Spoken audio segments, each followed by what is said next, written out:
Displacement ventilation is a relatively new concept in North America that combines innovative technology with natural forces to distribute air in a space.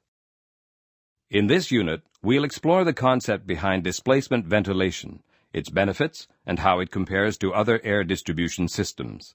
Once we understand that, we'll look at Price's displacement diffusers, which are varied in shape and size to cover a wide range of applications. We'll learn the importance of properly configuring a room in order to achieve superior air quality and deliver large volumes of air in an efficient way. Displacement ventilation uses an innovative technology based on three major principles: supply air, buoyancy forces, and stratification. First, supply air enters directly into the occupied zone at a low velocity. Its temperature is slightly cooler in order to displace the warmer, polluted air already present in the room. Objects commonly found in the room, such as people, computers, and lights, give off heat that provide buoyancy forces. Each of these heat sources warms the surrounding air, and this warm air rises up away from the heat source. These convection currents, also known as thermal plumes, are responsible for the circulation of air in a displacement ventilation system. The warm, contaminated air is lifted out of the breathing area, allowing clean air pooled near the floor to take its place. Depending on the power and geometry of these heat sources, the plumes could rise all the way to the ceiling. This means that the returns should be positioned where the highest temperatures occur, which in most cases is the upper part of the room. This is where stratification comes into play. Air in a room divides itself based on temperature.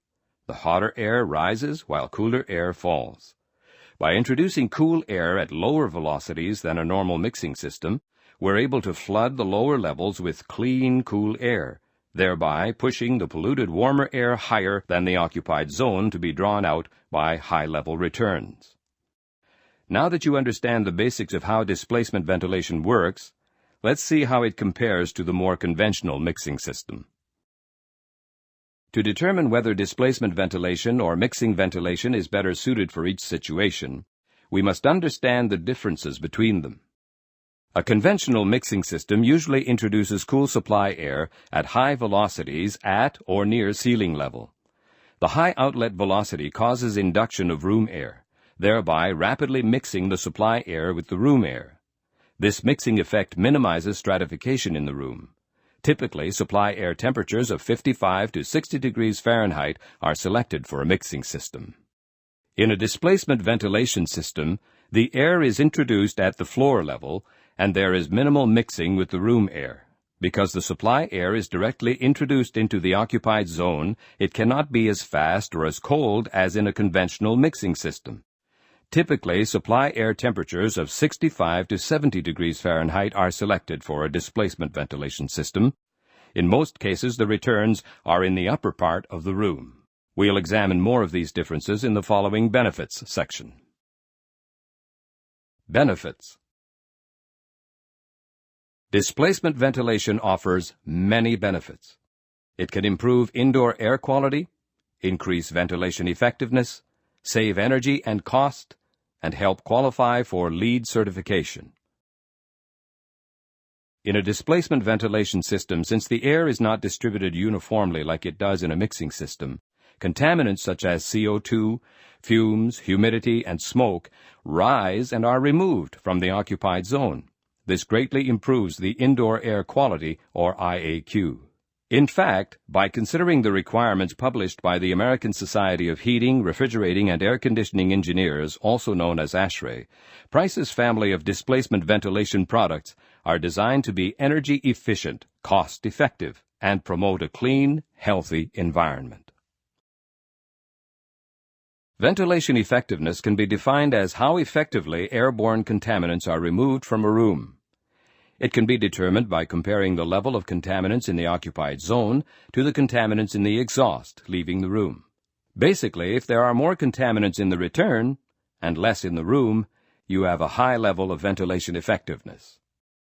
If the concentration of contaminants at the return is equal to the concentration of contaminants in the occupied zone, the ventilation effectiveness equals 1.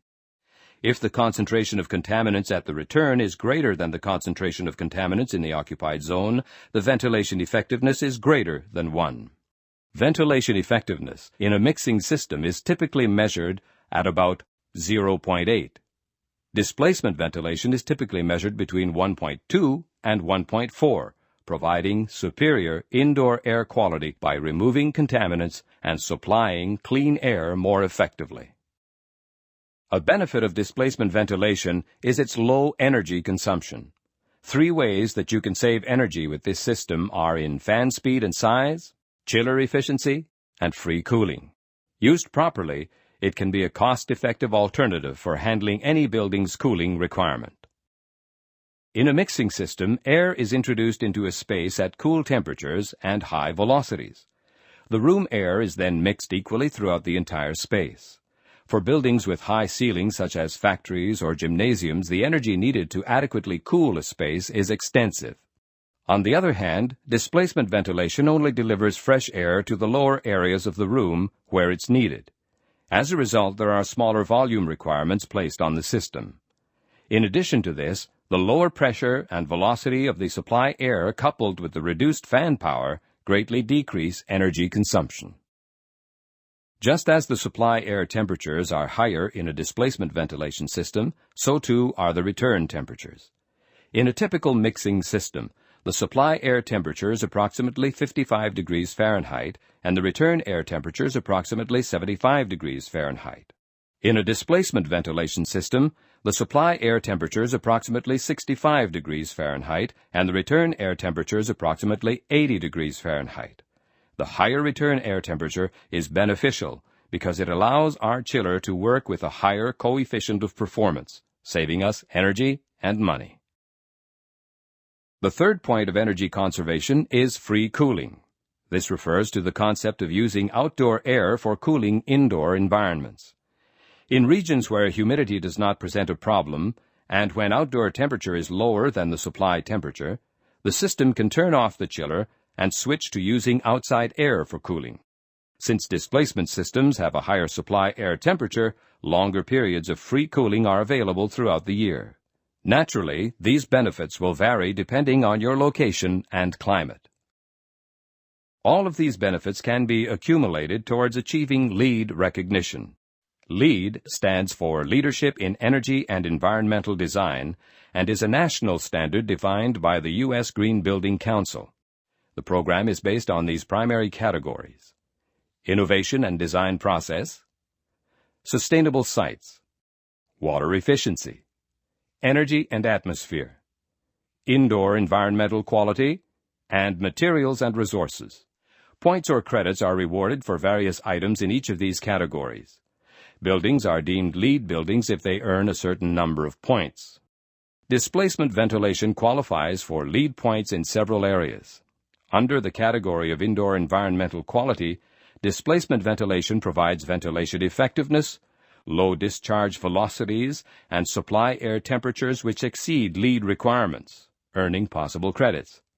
Under the category of optimized energy performance, more points are available for the energy-reducing benefits that displacement ventilation provides.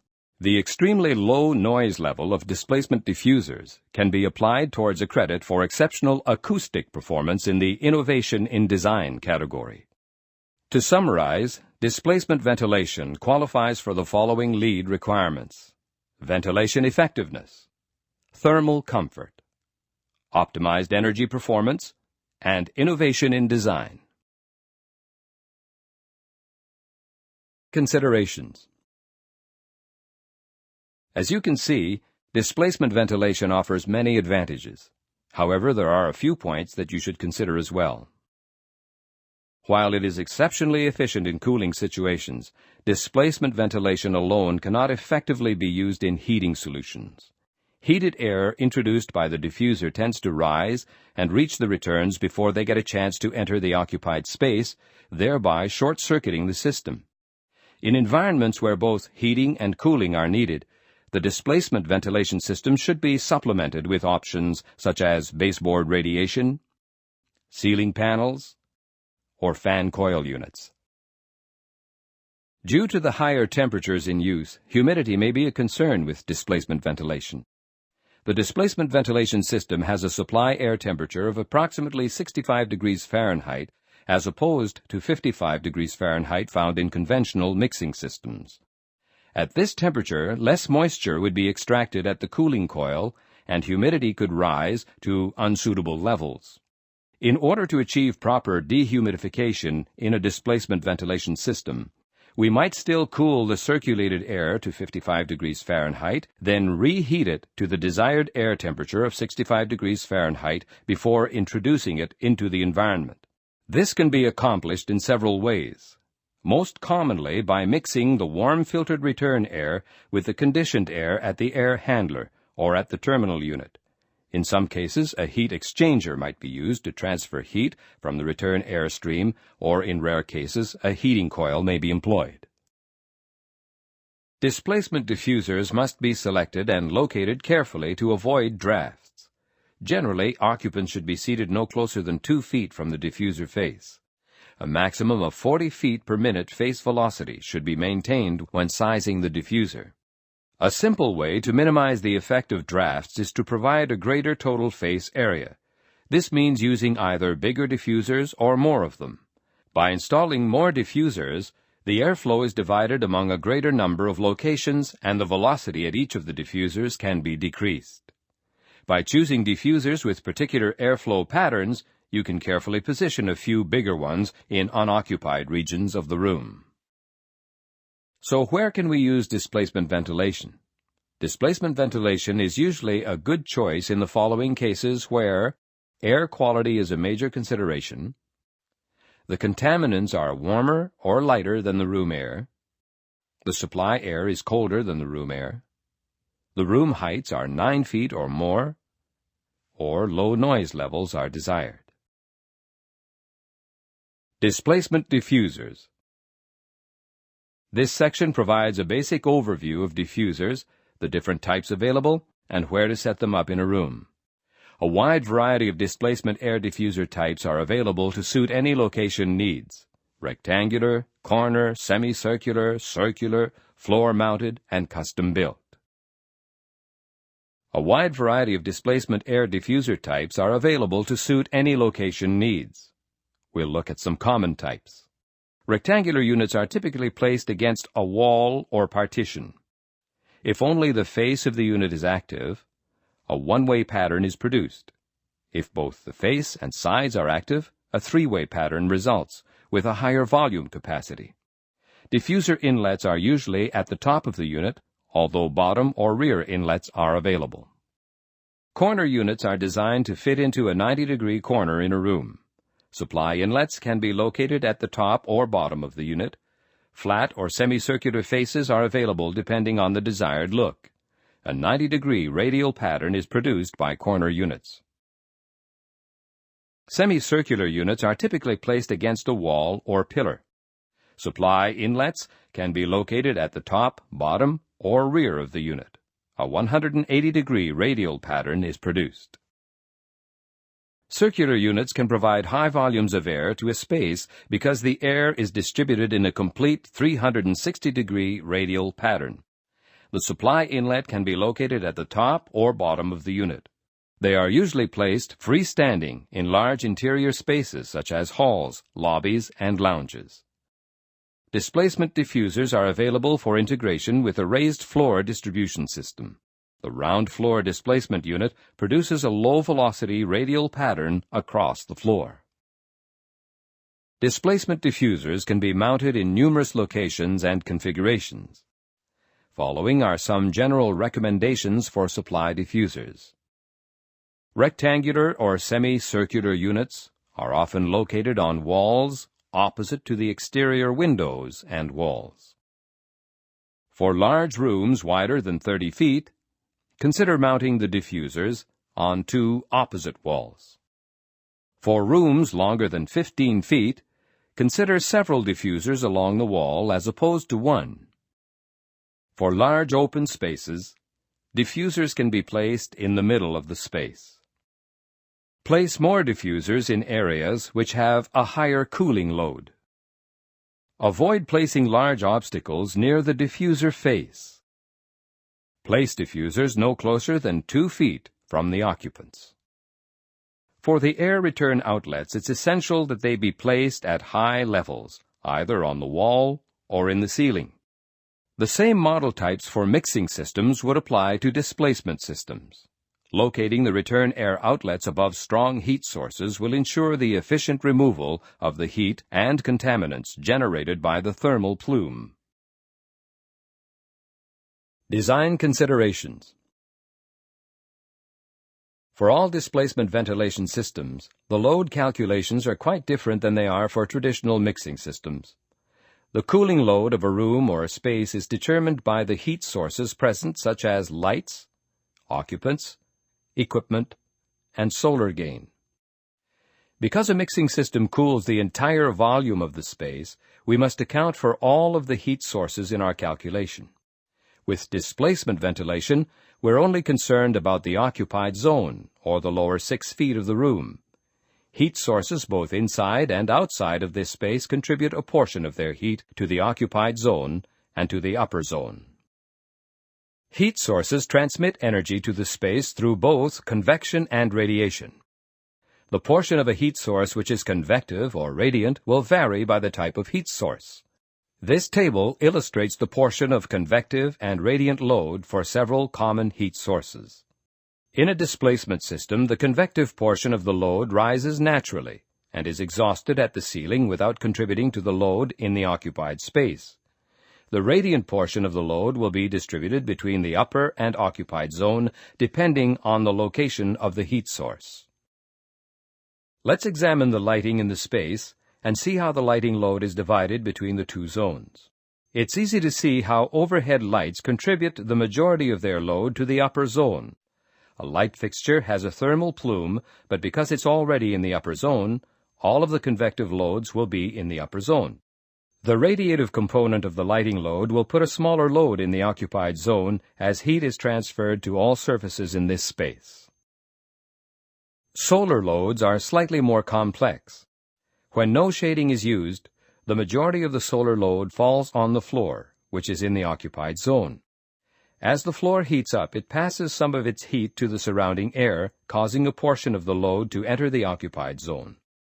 The warm floor also radiates some of its load to other surfaces in the space, including room walls and ceilings, which are outside of the occupied zone. If a shading system such as blinds is used, the sun heats up these vertical surfaces instead of the floor, creating a thermal plume along the perimeter. These plumes carry the heat into the upper zone without entering the occupied zone, further reducing the amount of heat gained in the occupied zone due to the sun. We know that task lighting, equipment, and occupants located in the occupied zone have thermal plumes. These naturally exhaust a portion of their heat to the upper zone, even without cool supply air. As a result, a portion of their convective load is passed to the upper zone, while some of it remains in the occupied zone. These surfaces also radiate heat to other surfaces, but for the same reasons as with the solar load, some of this may be outside of the occupied zone. Since only a portion of the load from the heat sources affects the occupied zone, we can adjust our calculation when determining the total room load. Calculation of the room load may require the use of energy analysis software and may vary in each application. A recent publication from ASHRAE System Performance Evaluation and Design Guidelines for Displacement Ventilation proposes a methodology for calculating cooling loads, supply air volume, and supply air temperature of a displacement ventilation system.